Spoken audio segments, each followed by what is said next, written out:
Hey everybody, I'm Zach. And I'm Jesse. You're watching Disruptive Investing. And should it be disruption equals talent or should it be talent equals disruption? In the world of mathematics, it doesn't matter. Oh, that's true. Yes.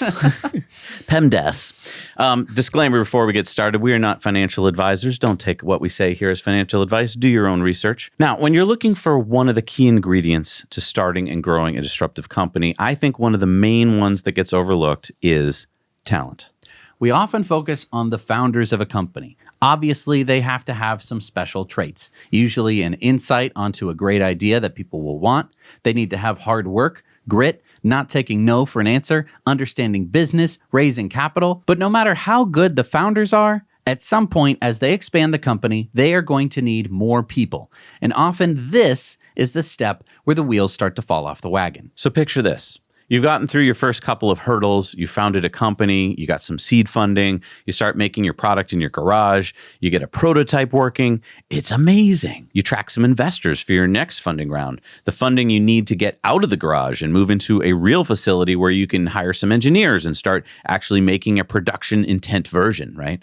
And at that point, lots of things are happening all at once. You're going from like a 4-person team of founders to a 40-person team. All of a sudden, you need an HR department and you're leasing a building and you need to buy equipment and supplies and hire engineers and you need to hire cleaners to come once a week and clean the facilities and you need a dumpster contract to take away all the trash that you're creating and you need a water bubbler and coffee machines and you need to hire a catering company and you need to hire a safety officer and you have to buy safety gear to keep everyone safe. And did you catch one of the items in there? You need to hire engineers. They're arguably one of the most important steps, but it's in the middle of all these other steps. Oh, and don't forget that now you have a board of directors and investors, and they all want to come and visit and get tours and see what you're up to and what the progress you're making is. Oh, and you need to hire lawyers to protect your IP, and you need to constantly be making presentations for your board and for your investors. Oh, and there are potential future customers that you need to be visiting with so that they might want to write a letter of intent to purchase your product in a few years. That's to attract more investors, which you'll need soon because you're spending money really fast right now, and you have zero revenue. Okay, but we have to go back to the engineers for a second. Right. Without them, without really good engineers, the whole point of your company, this product that you're making, won't go anywhere. These engineers have to figure out how to improve it, how to build it, how to keep it from breaking, how to build it more cheaply, how to make it run faster, how to make it use less energy. Oh, and now you need to hire some designers because your investors, they don't think this product looks cool enough. So you have to find some designers and they have to work well with your engineering team. But back to your engineering team, it's getting so big. I mean, you got software engineers, hardware engineers, mechanical engineers, design engineers, safety engineers, testing engineers, throw in some interns, by the way. So now you need to hire some managers to manage all the teams. If even a couple of these people aren't so hot, then you've got yourself a huge problem. You've not only got a bottleneck because now your firmware team isn't keeping up with your software team, so now you have product development delays which start to scare your investors and your potential customers. So you might have to scale back on features for your new product so that you can still get this first version to some trade shows on time. But also because things aren't going so well, morale starts to drop, and some of your best engineers start looking elsewhere for work because they sense your company may not be so successful after all, especially since you paid some of them with additional stock options in an effort to keep them, and since you didn't have enough money to pay them their full worth. And if the stock isn't going to 10x, then they're not going to be making their most potential returns. And let's go back a step. When you were first hiring those engineers, how did you attract the best and brightest to begin with? Well, you either needed to have some inside track on great engineers. But if they're so great, why are they working for you? They would have had their pick of jobs at other companies. You're just this tiny startup. Great engineers can probably get better pay packages and perks at bigger companies. And that's why talent is such a hard piece of this puzzle for most companies. If we go back a few decades, it was hard for employees to get the scuttlebutt on which companies were paying best, which were the best to work for, which companies were working on the best products. You had to know somebody or strike up a conversation with someone during a regional conference to even find out that there might be a better place to work. Now with social media, LinkedIn, X, YouTube, it's relatively easy. So talented engineers know how in demand they are. They know what they should be getting paid, and top companies pay really good salaries to attract and keep this talent. But let's go one step further here, because I'm not just talking about good engineers.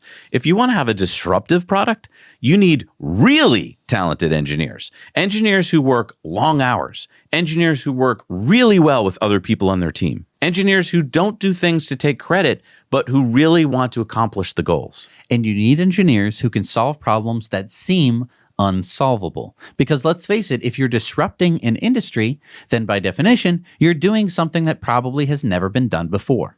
That takes truly rare individuals. How do you find them? How do you attract them? That brings us to this. Elon tweeted out Optimus strolling around the lab this week, right? So who was this post aimed at? Tesla investors? Nope.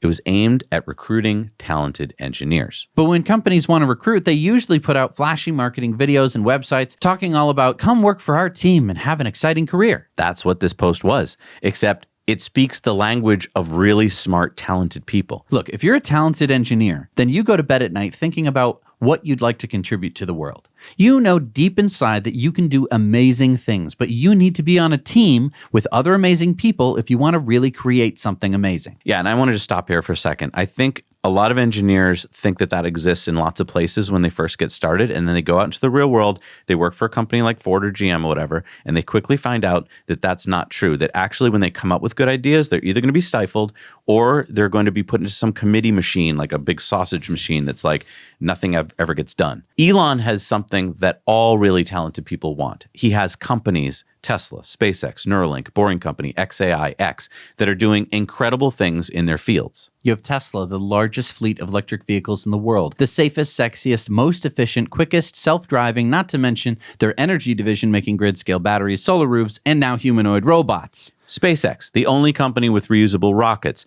now building the largest rocket spaceship ever, Starship, and Starlink, spreading internet to everyone around the globe via the largest satellite network. Neuralink, the leading company in human-computer interface, now with the first human clinical trial. There is a human with a Neuralink in their brain as we speak, controlling a computer with their brain. Boring Company. Again, as we speak, there are people in Las Vegas being driven around in Teslas, and soon all of Las Vegas will be connected by Boring Company tunnels. Tunnels made by electric boring machines that bore faster than any other machines in the world. XAI, another privately held company by Elon, working on cutting-edge AI. We use their AI Grok every week. It's just as good, if not better, than Microsoft's, Google's, or OpenAI's. X, another privately held company which is fast becoming the best free speech media platform in the world with new features like video calls, spaces, X payments, and more. Okay, so I ask you, you're a talented engineer, a really talented engineer. You've already built amazing things and you want to work on something that will launch your career, something that you'll be proud of for years to come. And one day, while scrolling through X, you see this post by Elon of what Optimus is doing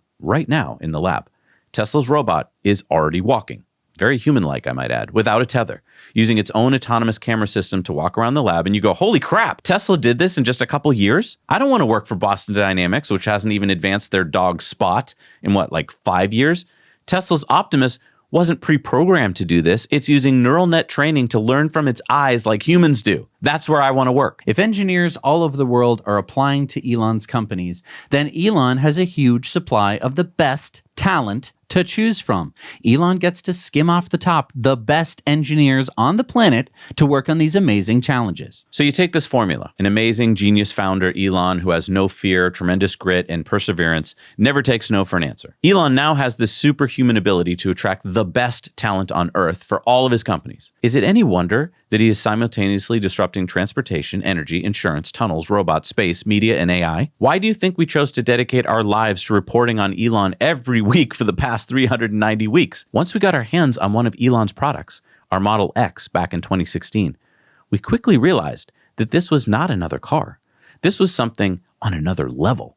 If you haven't joined us on our Now You Know channel, we invite you to watch us every Tuesday as we report on everything Elon does on Tesla Time News. And I know that there are a lot of articles out there that talk about, Tesla being this toxic environment and it's just really tough and the working hours are so long. And I think that it sways a lot of people to go like, oh, I don't want to work there. And I'll be honest, I'm an engineer. I don't think that I'm the best engineer in the world. And so, I look at that stuff and I go like, oh, my work-life balance. I'm not that excited by like, oh, I'm going to work 100 hours a week, right? I think not a lot of us are. It's specifically selecting for the people who are going to be able to make a robot in 2 years. Exactly. This superpower, it's really the only word for it that Elon has, is to attract the best and brightest to work for his companies. It's something very few companies have. I mean, under Steve Jobs, Apple had it, and look at what they achieved. when President Kennedy said this on September 12th, 1962. It is for these reasons that I regard the decision last year to shift our efforts in space from low to high gear as among the most important decisions that will be made during my incumbency in the office of the presidency. He said this to the smart people of the world to attract them to the endeavor of getting to the moon. And we accomplished it, this seemingly impossible task of getting humans onto the moon within that same decade. In fact, within 7 years of that speech. Kennedy knew, as Elon knows, as the best sports coaches and managers know, and now as we disruptive investors know, that to be successful at something that is seemingly impossible, you must have a team of incredibly talented, dedicated, and driven people, and you must keep them focused and driven towards their goals. As a disruptive investor, we must be focused on this factor, this talent factor when evaluating companies. Does the company we're evaluating have the ability to attract incredible talent? And can the company retain those talented people? Detractors of Tesla like to point out whenever Tesla loses an executive or engineer to one of its competitors, like Andre Karpathy moving to OpenAI, which he just left, by the way, or when Doug Field, Tesla's head of engineering, went back to Apple after leaving Apple. And while it's true, Elon works his people hard with high bars of expectation, what detractors don't talk about are the people who stay with Tesla for long periods of time. Kurt Kelty, who just started at GM as their VP of batteries, was at Tesla since the beginning in 2006 and stayed with Tesla for 11 years until 2017. Drew Baglino, Tesla's senior VP of powertrain and energy engineering, has also been with Tesla since 2006. He's still there, 18 years. Same as Lars Moravi, Tesla's VP of vehicle engineering, 18 years. So while on the surface, it's easy to point out the people who leave, under the surface, harder to see are the people who stay, bringing years of hard work and talent to Elon's company's goals and projects. Disclaimer again, we are not financial advisors. What we're going to talk about here is not financial advice. Do your own research. But I also want to point out that unlike Figure AI, which is a private company heavily funded by Amazon, NVIDIA, Microsoft, Intel, OpenAI, LG, Samsung, ARK Invest, etc. Tesla is a public company where we retail investors can invest in what is arguably going to be one of the biggest, if not the biggest products of all time, humanoid robots. And for the past 2 years, whenever you hear about Tesla's robot, it's kind of in the press talked about like a little bit of a joke or, Elon's pet project. But why would these companies be pouring so much money into humanoid robots if it wasn't something that they have now figured out is super important? Finding out if a company is able to attract and retain super talented people is one of those metrics that is much harder for investors to see. You can't just find out by reading a prospectus or visiting a website, but it's something that Zach and I try to figure out when we're visiting a company. And this is the kind of stuff we like to share with our investor club over on our Patreon. So if you'd like to support the work we do and get access to what we and our hundreds of members think are valuable insights into companies and investing, then please check it out at patreon.com/nowyouknow. We're going to talk about an aspect of this talent topic on our Patreon Investor Club bonus story this week. We do bonus stories for our investors every week. So please join us for that. Thank you so much for watching, everybody. We'll see you next week on Disruptive Investing.